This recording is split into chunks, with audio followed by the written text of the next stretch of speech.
But just as a leader with a growth mindset, you need to elicit feedback purposefully, regularly, and accept it as the gift that it is. You're listening to the Building a Coaching Culture podcast. If you need to compete and win in the 21st century labor market as an employer of choice, this podcast is for you. Each week, we share leadership development, coaching, and culture development insights from leading experts who are developing world-class cultures in their own organizations. And now, here's your host, J.R. Flatter.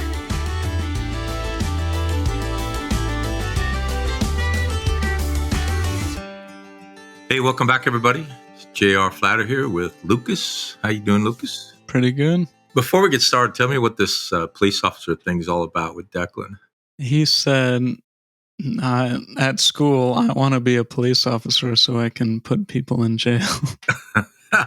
And I was like, give me some more. Yeah, I was like, what is this about? And he was like, I want to get bad guys. That is hilarious. Where did he get that from? I think that they were having people come into the school this week, like firefighters. Oh, okay. Today, we're going to jump into coaching feedback. I don't think it's a topic that we've discussed yet. We'll talk about it informally, formally, what the International Coaching Federation expects of us when we're giving you feedback, what we expect of our student coaches when we're educating them. Any thoughts as we get started? I mean, I think it's something worth talking about because, like you said, we're kind of doing it in the live coach training in front, like, of people in an ad hoc context and also, an ICF context. Yeah, so it's fresh on my mind. I was mentoring a few potential student coaches. It looks like they're going to sign up this morning individually. And so I went through the 5 phases of an ICF accreditation with them this morning. And now I hope I don't have one of those moments where I can't remember the 5th. But education. So you need certain hours of education, which we provide.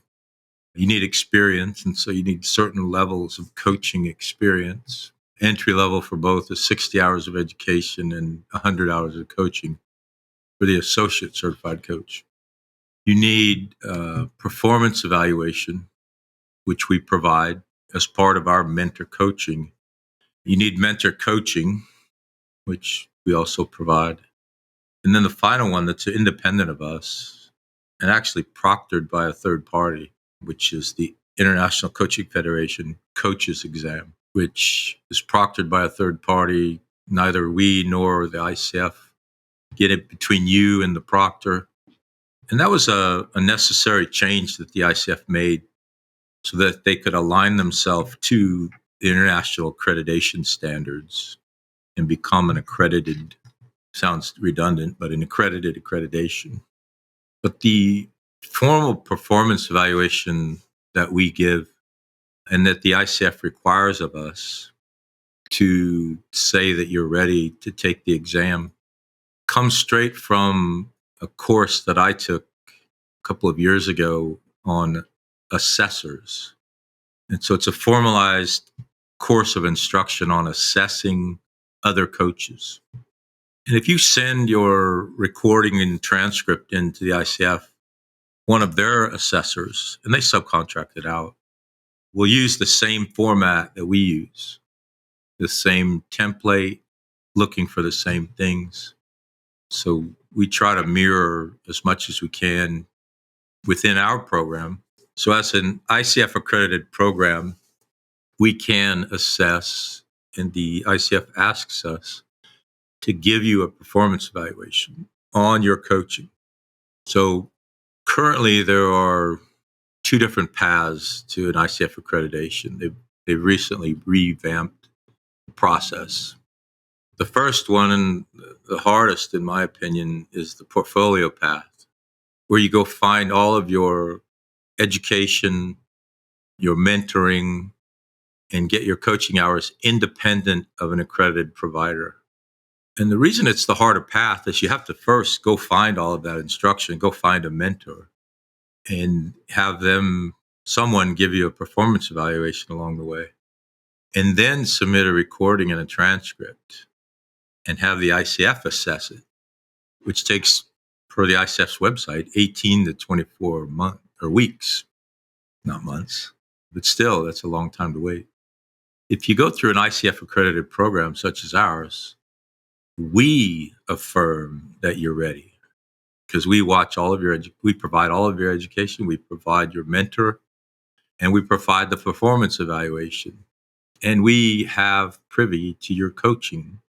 We don't affirm your coaching, but we affirm that you've counted paid as paid and pro bono is pro bono. And then you simply apply and say you received all of that from a single provider. There are many others out there that do what we do. We think we do it better, but there are many others out there that you can submit through if you've received all of the above, all four of those. So your coaching, your education, your mentoring, your performance evaluation, all from the same provider. Then you don't need a transcript and you don't need a recording, and you'll receive your answer within 24 hours. So really, it's a one-stop shop convenience for you. But back to the performance evaluation. So you'll receive in your journey 10 hours of mentor coaching. And if you go through our program, you'll receive that 10 hours of mentor coaching from one of our mentors. We have about a dozen mentors at any given time providing mentor coaching. 7 of the 10 hours will be in group. There can only be 10 people in each mentor group. That's the maximum.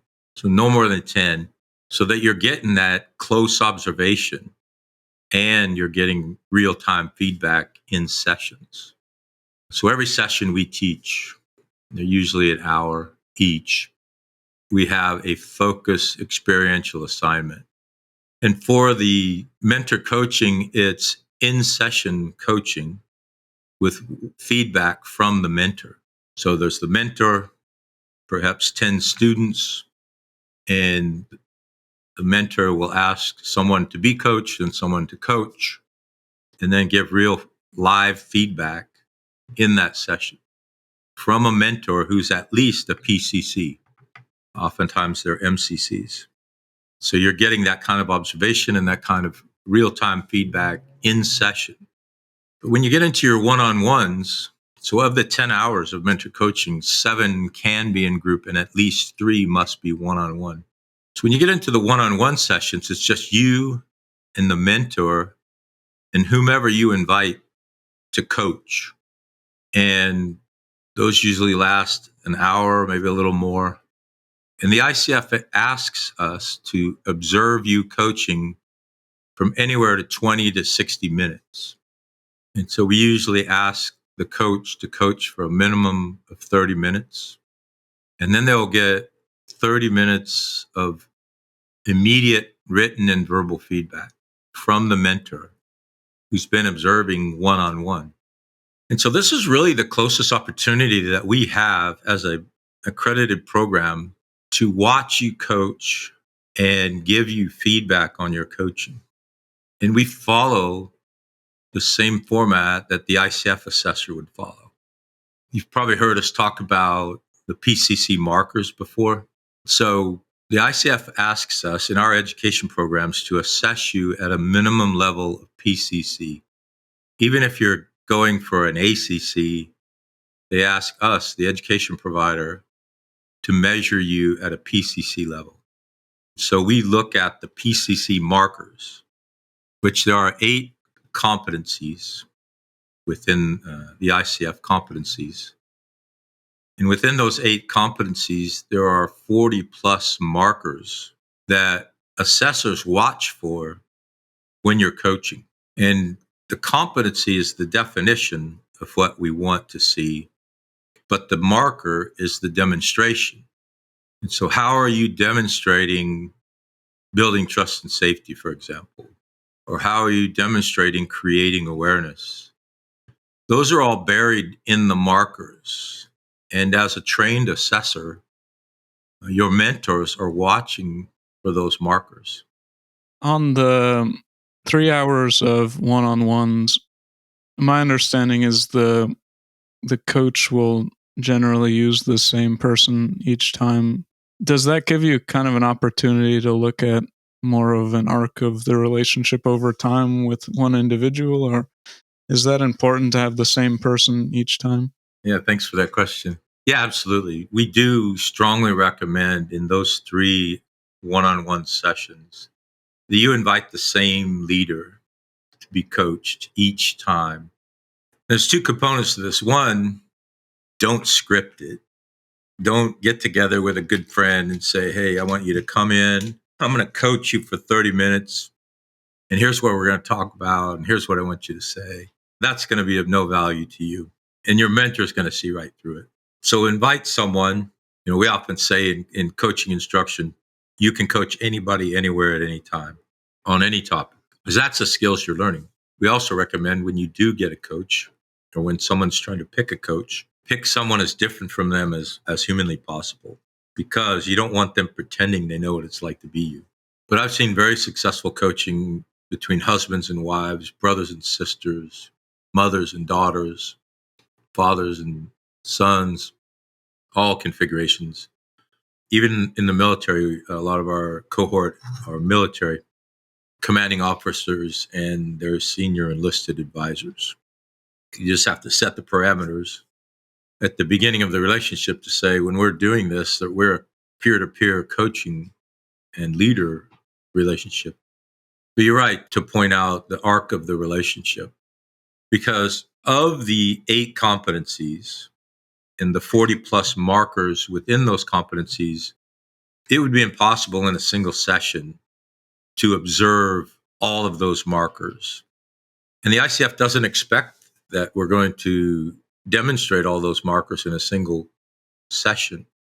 But across the arc of 3 sessions, and certainly across your practice as a coach, you should be demonstrating all of those markers and all of those competencies. Naturally, as a human being, you're going to migrate to the ones that work best for you, the ones you're most comfortable with. But you need to strongly hesitate doing that, becoming, getting in a rut with your coaching, starting with the same question, navigating to the same competencies, demonstrating the same markers. Competency 2, I think, if I'm remembering correctly, asks us to be reflective and have a growth mindset as a coach. So you need to reflect on your coaching. And that's what we're trying to provide in these in-session feedback. So even in regular sessions, we have a couple of experiential assignments that promulgate feedback. And so in any session, whether it's mentor coaching, whether it's live coach training, whether it's part of a boot camp, you're in one of 3 roles always. You're the coach, you're the leader being coached, and one of the more important roles, you're the coach of the coach. So at any minute, you're going to be asked to provide feedback. And we call it 1-and-1 feedback. One thing you loved and one thing you thought might have been done better or they could improve upon. And the reason it's 1-and-1 is we don't want to get into a love fest and say, man, you're so magnificent. We, as coaches of the coach, need to be able to pick up on good coaching. Another thing that the ICF competencies ask us to do is be collaborative. And so to this day, I have several coaches from all over the world that I regularly reach out to ask them for feedback. I've got this particular topic, always maintaining confidentiality and the anonymity of the person that I am coaching, but nonetheless reaching out to another coach to get that kind of feedback. So feedback is a gift, and feedback is something you should continuously seek. But in session, we do 3 questions with 1-and-1 feedback. So as a coach, you'll get to ask 3 questions, and then the next person gives you 1-and-1 feedback, and then they ask 3 questions. So feedback's built in. Another experiential assignment we regularly do is 1 question and what was your hypotheses? So you ask 1 question, and then we ask you as a group, what were you trying to discover with that question or with that observation. So feedback is built in to the every fiber of our education programs. But back to the one-on-one sessions that you'll have with your mentor, 2 practice performance evaluations and 1 final performance evaluation, all you coaching one person that you've invited, hopefully the same person all 3 times, so that we can observe the arc of a relationship for 3 sessions. And competencies 1 and 2, as we're looking at the competencies, ethics and core values, and competency 1, and then competency 2, a coaching mindset, all of those are a yes or both of those are a yes or a no. Is if I'm your assessor, I'm either observing them or I didn't see them. I either observed you being ethical and following the core values, or I didn't. I either saw you in a coaching mindset or I didn't. The others have anywhere from 4 markers to 9 markers each within them that I'm looking for evidence that you're following each of them. And so I'll dig into competency 3 first, because it's the baseline of the session and it's the baseline of a relationship. And so if you don't set that baseline, it's going to be very challenging for you to have a strong session. I'm curious if there's ever situations where, or I guess just advice in a situation where maybe you get some negative feedback, and how do you bounce back from that, and how is the resilience kind of built into this? Yeah, that's a great question. We tend to think about feedback as being negative, right? That's why we use 1 and 1. We do want to hear what you did well, because most people relatively quickly pick up on a coaching mindset, pick up on the ethics and core values, pick up on laying a baseline and having a heart of a session, and then closing it appropriately, not to leave the leader hanging. But also, everyone starts at 0.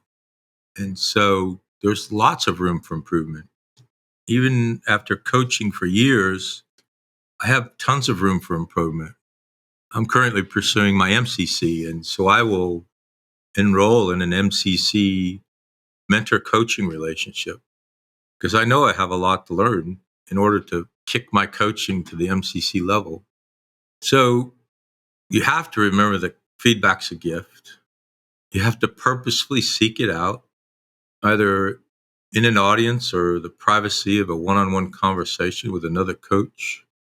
And I learned from one of my mentors many, many years ago, it doesn't matter how much you disagree with the feedback, there's probably a hint of learning in there for you.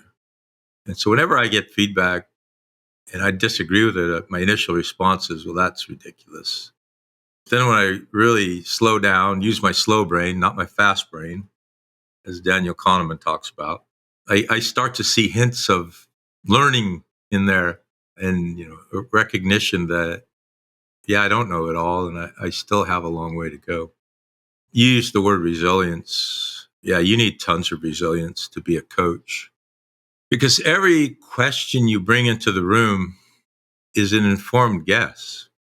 And learning to accept, nah, that's not really what I said, or that's not really where I was thinking. It's just part of the methodology, and it's actually buried in the competencies. Are you seeking feedback from the leaders you're coaching on your methods? Are they working for you? Are we getting where we need to go?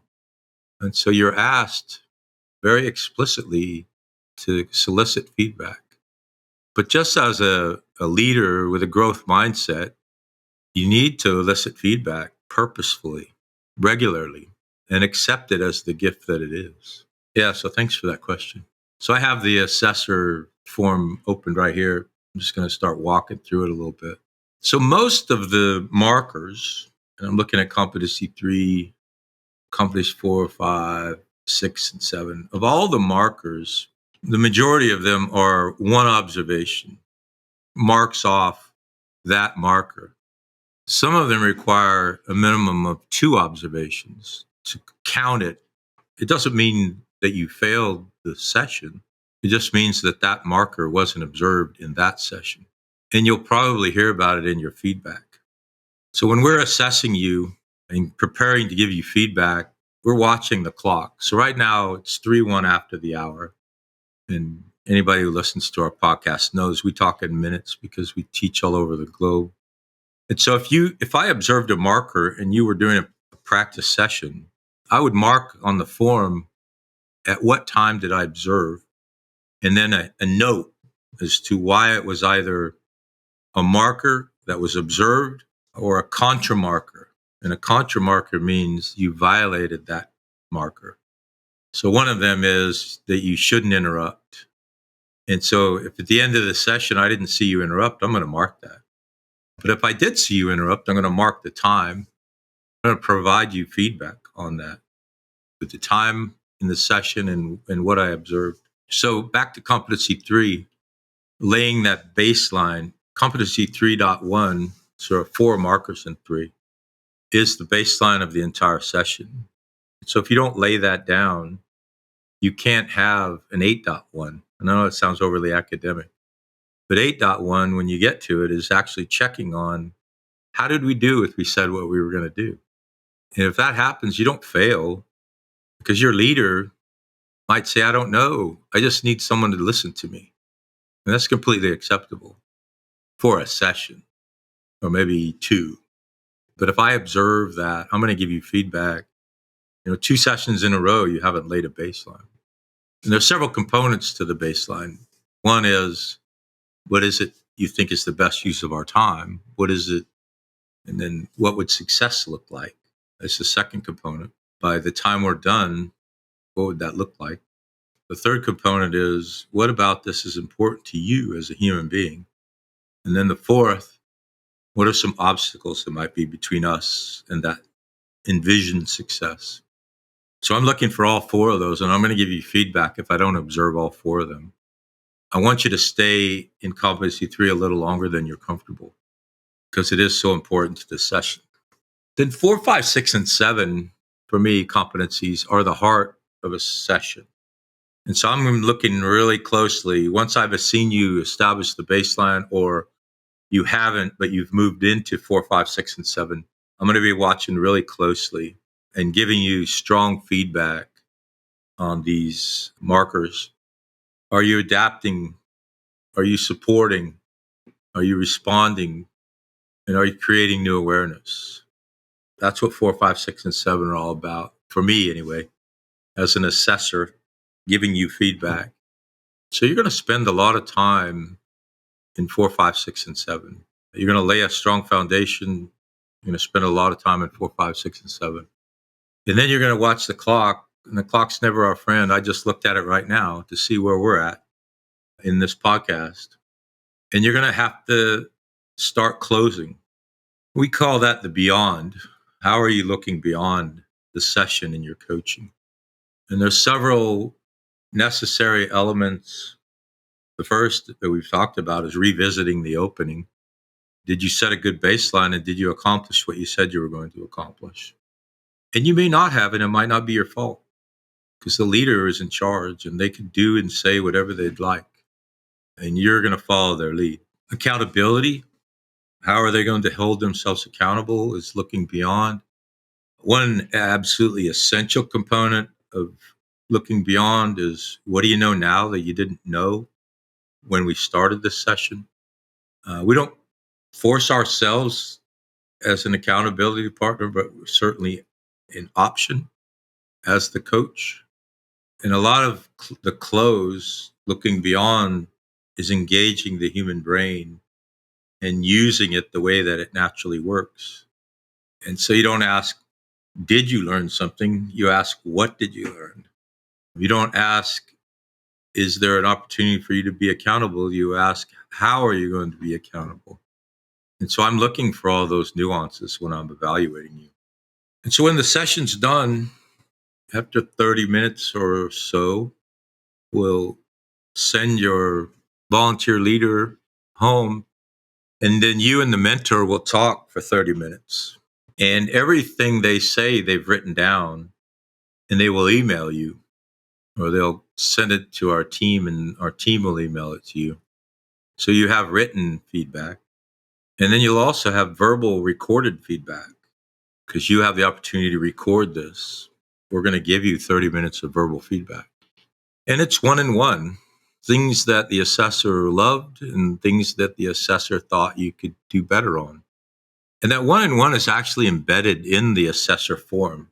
The final question on the assessor form, well, not the final, the next to final question is, which competency did you think they did especially well in? And which competency do you think they need additional attention on?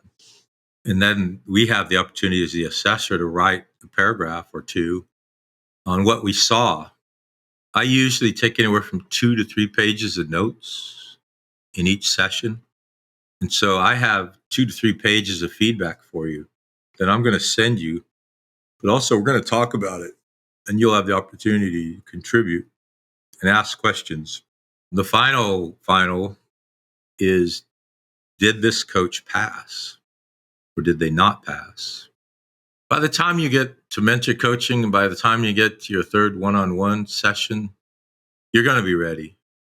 The further down that road we go, the crisper our feedback gets, the more particular we get, because you need to know where the gaps in your coaching are.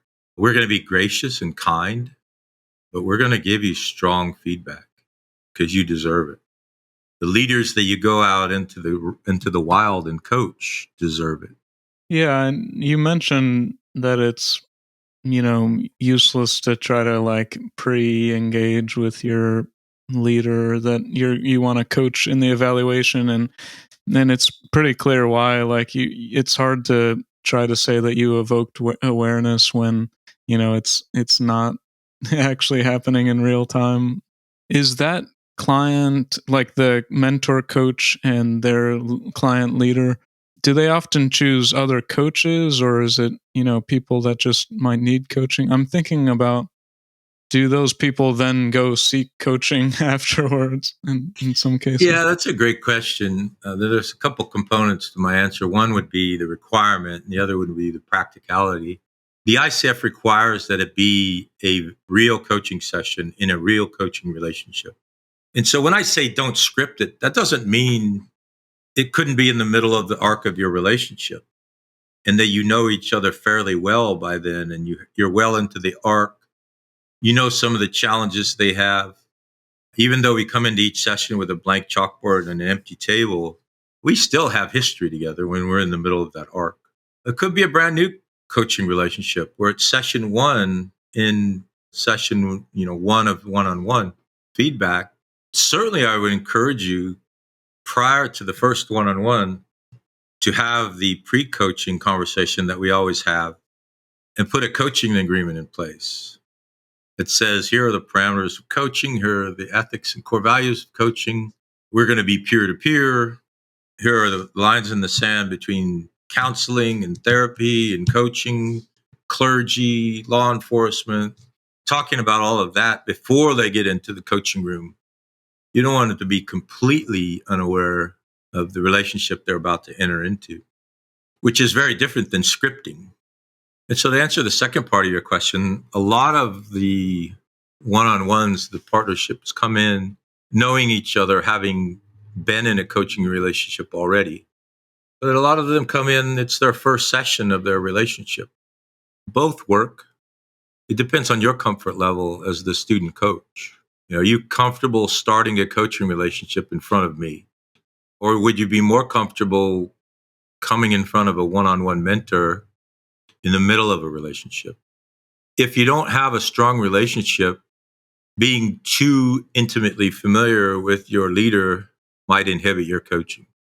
If you can't have frank, open-ended discussions with the leader that you're bringing into the room, be it your life partner, be it your brother, a coworker, the ICF doesn't allow us to coach direct reports in formal coaching relationships.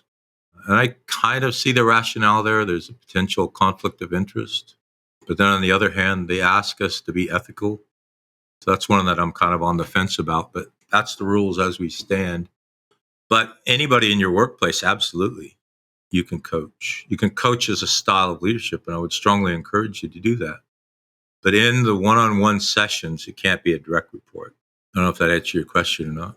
Yeah, totally. I think it's interesting how somebody might choose somebody. So I think that gives some background. Yeah, I've seen, as I said earlier, I've seen very successful coaching relationships with people who knew each other very well.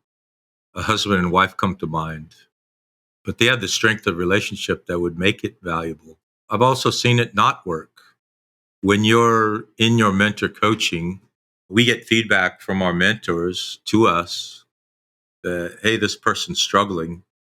And I think it's because of the leader they've brought into the room that they can't have genuine coaching conversations. And then, we figure out what to do about that. They don't share any of the confidentiality of the conversations, but the fact that they're struggling is something we want to know and take action on. All right. Any parting thoughts as we head out? No, I mean, I think there's always some apprehension or anxiety around what do I have to do to get this certification. And I think this tackles one of the big of the 5 that we mentioned. So it's good stuff. Roger that. We'll see you soon. Well, that concludes this episode of Building a Coaching Culture. I truly hope that this episode was helpful to you. If it was, be sure to follow us wherever you listen to podcasts. Maybe stop and give us a rating or a review and share this podcast with someone who might find it helpful as well. Thanks again, and we'll see you next time.